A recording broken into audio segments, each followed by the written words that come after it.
Hello नमस्कार दोस्तों। आज हम बात करेंगे आईएसएल मोटर कंपनी के बारे में और जानेंगे इसके इम्पोर्टेंट सपोर्ट और टारगेट के बारे में। साथ ही ये वीडियो आपकी एजुकेशन के लिए है। बाइंग सेलिंग की कोई एडवाइस नहीं है। फिर भी आप ट्रेड करते हैं तो अपने फाइनेंशियल एडवाइजर से कंसल्ट करें। साथ ही इस वीडियो में मैं आपको बताऊंगा कि किस तरह से आपको टारगेट और स्टॉप लॉस या सपोर्ट लेवल निकालना है। इस वीडियो के माध्यम से आप आराम से सीख सकते हैं। तो चलिए वीडियो की शुरुआत करते हैं। सबसे पहले मैंने यहाँ पर डेली चार्ट लिया हुआ है जो कि आपको दिखाई दे रहा होगा और मैं यहाँ पर आपको बताने वाला हूँ कि जो पिछली बार का हाई था वो हमें मार्क करना है और पिछली बार का जो लो था वो हमें मार्क करना है। तो अभी स्टॉक में जो पिछला हाई था एक यहाँ पर बना हुआ था जो कि आपको दिखाई दे रहा होगा। और अगर आप इसको ना मार्क करते हुए इसको करेंगे तो और भी बेटर रहेगा क्योंकि ये अभी हमारा टारगेट बन सकता है। ये आपका पिछली बार का हाई था। फिर स्टॉक ने हमारा एक हाई यहाँ पर बनाया था और इसी स्टॉक के हाई के आसपास स्टॉक ने हमारा अभी सपोर्ट भी लिया है। तो ये आप हाई लेकर के चल सकते हैं। ये आपका अगर आप देखेंगे तो स्टॉक ने इस हाई के बाद यहाँ हाई नीचे बनाया था, फिर स्टॉक ने एक हाई यहाँ पर बनाया था, फिर स्टॉक ने यहाँ पर हाई बनाया था। तो इस तरह से स्टॉक ने हमारे 2-3 हाई बनाए थे। तो मैं आपको 1-2 लेवल समझा देता हूँ ताकि आपको पता चले कि स्टॉक के लेवल्स हमें किस तरह से पता करने हैं। तो ये स्टॉक ने हाई बनाया। अब स्टॉक के जो हाई लेवल बने हैं उसमें ये स्टॉक का यहाँ जाकर के सपोर्ट बना और ये वाला हाई यहाँ जाकर के सपोर्ट बना। और जब स्टॉक ने हमारा सपोर्ट बनाया तो उसमें अगर आप देखना चाहते हैं कि स्टॉक ने जो सपोर्ट बनाया है उस पे कैंडल कौन सी बनी है।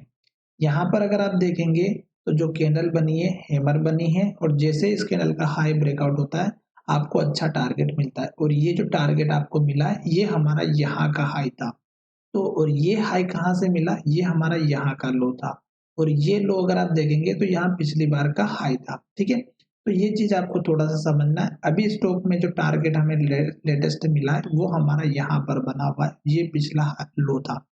तो स्टॉक ने हाई बनाने के बाद गिरावट दिखाई यहाँ तक और ये हमारा स्टॉक का यहाँ पे लो बना हुआ है। तो ये तो हो गया आपका टारगेट जो स्टॉक ने अभी रिसेंट में बनाया है। मैं इसका कलर चेंज कर देता हूँ ताकि हमें अच्छे से समझ में आए। तो ये स्टॉक ने हमारा ये लो बनाया, यहीं पर हाई बनाया और स्टॉक ने यही टारगेट अचीव किया। फिर स्टॉक में गिरावट आई।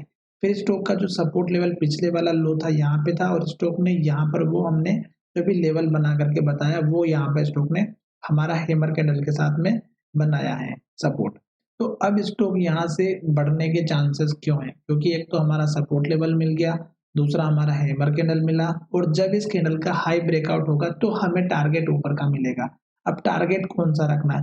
पहला अगर आप चाहें तो इस कैंडल का लो ही रखिएगा जो लगभग हमारा 3936 का है। दूसरा टारगेट आप इस कैंडल के हाई के आसपास का रखिएगा जो लगभग हमारा 3990 का है। ये दो टारगेट अचीव होने के बाद आपको जो नेक्स्ट टारगेट मिलेगा यहाँ पर जो हाई बन रहे हैं वो, और ये है 4135 रुपए के आसपास का। और अगर आप इसकी मैक्सिमम रेंज भी लेकर के चलते हैं तो ये आपकी 4170 तक आप अपना नेक्स्ट टारगेट रख सकते हैं। तो ये मैंने आपको तीन तो टारगेट बता दिए ऊपर की तरफ। अब बात करते हैं सपोर्ट लेवल की। तो सपोर्ट लेवल या स्टॉप लॉस अगर आप इंट्राडे में काम करते हैं तो इसी कैंडल के लो का रखिएगा क्योंकि स्टॉक अगर हमारे इस सपोर्ट को तोड़ करके नीचे जाएगा तो फिर हमारा सपोर्ट का लेवल यहीं पर बन रहा है जो बहुत ही नीचे आ जाएगा। तो इस चीज को थोड़ा सा ध्यान में रखिएगा। स्टॉप लॉस हमेशा लेकर के चलिएगा। और भी छोटा अगर रखना है तो आप यहाँ पर इस कैंडल के लो का रख सकते हैं जो हमारा बहुत ही इंपॉर्टेंट है। और उसके बाद अगर आपको और छोटा रखना है तो इस कैंडल के लो का रख सकते हैं जो यहाँ पर आपको 3777 का है। तो ये दो सपोर्ट लेवल हो गए। अब स्टॉक में बढ़ने की वजह क्या है? स्टॉक अभी चल रहा है अप ट्रेंड में। अगर आप देखेंगे तो स्टॉक लॉन्ग टर्म में देखा जाए तो अप ट्रेंड में चल रहा है और स्टॉक देखिएगा लास्ट में यहाँ पर लो बनाया, फिर स्टॉक ने ऊपर लो बनाया, फिर स्टॉक ने और ऊपर लो बनाया और अब इस हाई को पुराने हाई को ब्रेक करके स्टॉक हमारे इस हाई को नया बनाया तो स्टॉक गिरते हुए आ रहा है। तो हमारा जो मेजर सपोर्ट लेवल है ये हाई वाला ही है और उसके बाद स्टॉक ने यहाँ पर गिरावट दिखाई थी इस लेवल को तोड़ने के बाद। तो ये स्ट्रॉन्ग लेवल बन चुका है अब, और स्टॉक अभी चल रहा है हमारा इसके ऊपर। तो इसलिए पहला सपोर्ट लेवल ये रहेगा और दूसरा सपोर्ट लेवल ये रहेगा। अगर ये लेवल टूटा तो फिर स्टॉक में और गिरावट आ सकती है और स्टॉक डाउन ट्रेंड स्टार्ट कर सकता है। पर स्टॉक चल रहा है अप ट्रेंड में, क्योंकि लॉन्ग टर्म में अगर आप देखेंगे तो स्टॉक ने जो लो बनाया ये यहाँ पर बनाया था लास्ट में, उसके बाद स्टॉक ने यहाँ पर लो बनाया।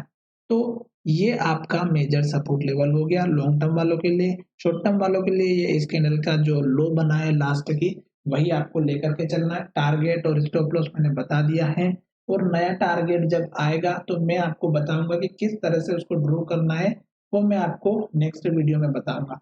चलिए वीडियो को यहीं विराम करते हैं। धन्यवाद, मिलेंगे नए वीडियो में।